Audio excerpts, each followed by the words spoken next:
ঘটনাটা ছোট হলেও এর মধ্যে অনেক কিছু নিহিত আছে। আমাদেরকে দূরবীক্ষণ যন্ত্র দিয়ে এবং অনুবীক্ষণ যন্ত্র দিয়ে আমাদেরকে বের করতে হবে যে নেপথ্যে কোনো বিষয় আছে কিনা। পুলিশের ইউনিফর্ম এবং থানা যেহেতু আমাদের রাষ্ট্রের গুরুত্বপূর্ণ প্রতীক, ফলে এটার উপরে আক্রমণকে আমরা গুরুত্ব দিয়ে বিবেচনা করতে বাধ্য রাষ্ট্র। আবার একই সঙ্গে এই তদন্ত প্রক্রিয়াতে যাতে কোনো নিরপরাধীরা যুক্ত না হয়, একজন জনপ্রতিনিধি হিসাবে সে দায়িত্ব আমি সদাগ্রহে পালন করার চেষ্টা করি।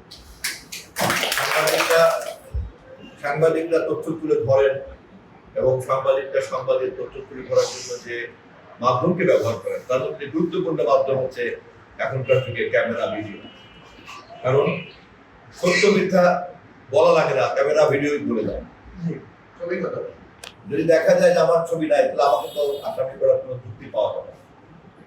যদি দেখা যায় মন্ত্রী নিজেই গায়ে হাত দিচ্ছে, মন্ত্রীগুলো তো পর কোনো জায়গা নেই আছে, ফলে আইন তার নিজের গতিতেই চলবে।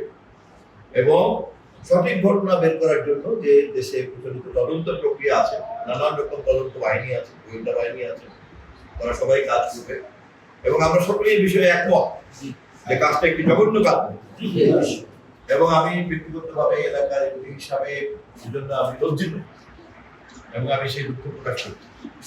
এবং এই ধরনের ঘটনার আমরা সবাই প্রতিকার চাই, প্রকৃত অপরাধীদের আমরা শাস্তি চাই, আইনের আওতায় আনতে চাই। এ ব্যাপারে কি আমাদের মধ্যে কোনো দ্বিমত আছে? সঠিক তদন্ত প্রক্রিয়াটি নিশ্চিত করে এখন আমাদের কাজ। আর তদন্ত করার জন্য পেশাগতভাবে যাদেরকে রাষ্ট্র দায়িত্ব দিয়েছে তারাই করবে। পুলিশের তদন্তের বাইরেও যে সমস্ত তদন্ত প্রক্রিয়া আছে সেই সব তদন্ত প্রক্রিয়া ওখানে যুক্ত হবে।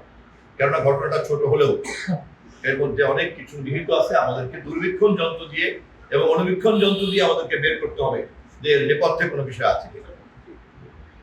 ইতিমধ্যে একজন সাংবাদিক বলেছেন যে হামলার পিছনে মাদক ব্যবসায়ীরা জড়িত।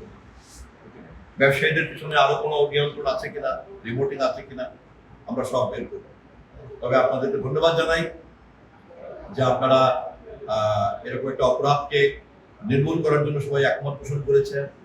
আপনারা ইতিমধ্যেই অপরাধের বিভিন্ন চিত্র আপনারা জাতির সামনে উন্মোচিত করেছেন, এটার জন্য আপনাদেরকে ধন্যবাদ জানাই। আপনারা সহযোগিতা করার আশ্বাস দিয়েছেন, তার জন্য ধন্যবাদ জানাই। আর নিরপরাধী ব্যক্তিরা যেন কেউ যুক্ত না হয়, আপনাদের এই আহ্বানের সঙ্গে আমিও একমত।